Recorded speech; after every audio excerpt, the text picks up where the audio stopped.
All right, here we go. You good? Let's go. Yeah? Dana Slick Podcast, episode 28. William, it's Monday. How are we feeling? Do well, then. Let's go. Let's do it. All right. So you got to help me with this one. Where am I wrong? So higher education is a big focus for young people. You're a very well-educated person. Me, not as much, but I try. Maybe in other ways. But a lot of folks aren't using their degrees that they may get, right? So they might get a degree in psychology, a degree in sociology, a degree in whatever, other liberal arts. And it seems like there isn't a disincentive for them not to use that degree. Like, I think that as they go into the marketplace, there should be a stigma against folks that aren't using their degree because of inefficient use of time and resources. So where am I wrong on this one? Yeah, I mean, I guess, so I'm going to answer this with a question, Dan. Do 18 to 21-year-olds know what they are going to do for the rest of their lives? Should they? No. Okay. So They shouldn't either. I think that's my argument. Yeah, I don't know if I framed up my opening statement really well there, but I think the idea for me is it should be, not stigmatized, that's a strong word, but it should be a little bit more like, really, you're not using that accounting degree that you got and spent a significant amount of time and resources on the resources of the professor, the resources of the university, and actual money when someone else could be using that. So I think that a lot of folks go into it, and I agree, at 18 to 21, you don't really know what you're going to be doing. So, but it's the lack of purpose that is a bit of an issue to me. So how do we get it more purposeful in investing in higher education? Yeah, I think maybe people should have this kind of responsibility of just like, hey, if I was misled by my degree and have some realization that other people starting off in that direction should hear, I think they should have this burden of responsibility to, to reach out and be active in, sharing their story. Be like, oh, yeah, like, here's why I didn't like accounting at all. Like, you should be talking to freshman accounting majors, right? Just be like, hey, this is my story. Here's why I think you're doing the wrong thing. But how do we create the incentive for them to just not do that in the first place necessarily? Does it mean like pushing out professional education to a later time? It's weird. I think it's just a weird social norm that we do put that pressure on 18 to 21-year-olds to like decide a thing, and then when they decide that's not their thing, then we're like, oh, that's fine. It's really some sort of disconnect. Most like 4-year degrees. I mean, most of them are not professional certifications. There's some exceptions, but most are not. Most jobs you'll learn the skills on the job. So that's a good point. That's a good point. Okay, logical fallacy situation. So Dan, you have a luscious beard. So if here's the argument. Oh well, if I pluck one hair out, beard's still there. Do one more, beard's still there. So I can just keep plucking away. Beard's never gonna go away. Another example. Simple. So I think the argument of this is, a runner, he's done 5K, 10K, half marathon. He says, oh well, I finished all these with these. I'm gonna sign up for a marathon. Shouldn't be a problem. Right. Some do a slippery slope just because you've like successfully accomplished one task in a series of tasks, and like there is a limit to progress, right? And at some point you will. It's like a threshold argument, maybe something like that. Yeah. One name for it is the line drawing fallacy, but more common term would be like a continuum fallacy. So it's like we have a series of data points just because of that. That doesn't mean extended. If you extend that infinitely or to a certain point, it wouldn't change the outcome drastically. So like for example, eventually it would be a big fall. And I think the same goes with like voting. Like people kind of have that, that kind of feeling, just like, oh, well, one more vote, man. And it's like, well, if you consolidate all that group thinking, really messes things up, right?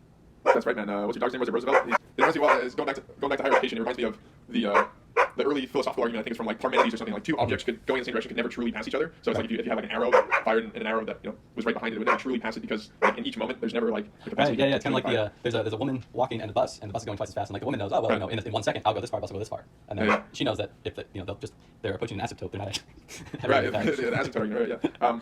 It's an interesting one, yeah, but it's also kind of the threshold idea. I think the last word on this, I think it kind of taps into just like our lack of an ability to envision scale well. Like we don't understand the scale of actions very well sometimes. But we got definitely probably more to say on that one. I like that. All right, tip of the day.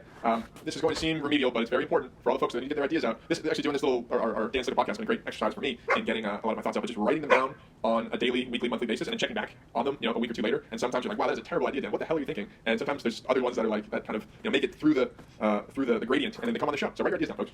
Yeah, no, I think it's a great idea. But I know we were also talking about how sometimes people take just the bare minimum of writing as a constructive activity, and I don't think if you're just writing to write, it's useful at all. I think it's got to be purposeful, and the purpose it can't be there are also bad purposes, right? It's like so.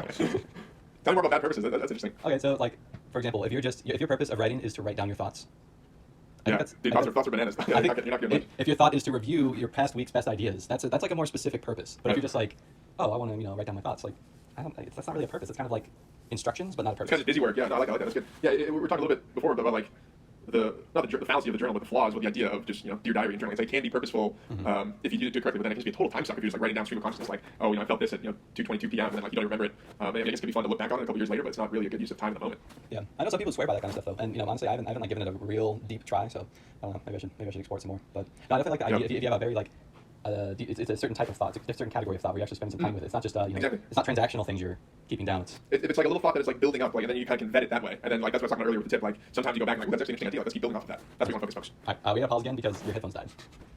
I can't hear you. Did my headphone die? Your headphones. Fuck. Your headphones. Yeah, my headphones. Yeah. We're still good. I'll just edit it. It's not a big deal. We're still cranking, baby. Oh, I can't hear you now. Say something. Come on. Oh, now I can hear you. Say something else. We're still good. Okay. I mean, your recording will have captured your audio from the end there, so we're good with that. Okay. We're good. Final segment. Let's get this one over with. You're good. Okay. So magic wand here. The public good and public goods. It's a constant topic of debate, and you have a magic wand here. You get to incorporate a new, perhaps non-traditional public good into things like electricity, water. Things that are heavily subsidized by the federal government, big government subsidies. What do you pick? And it doesn't have to be like a physical resource like that. it's a tough one. Yeah, when you first posted, the first thing that came to me, and I don't even know what this would look like, but I want to see.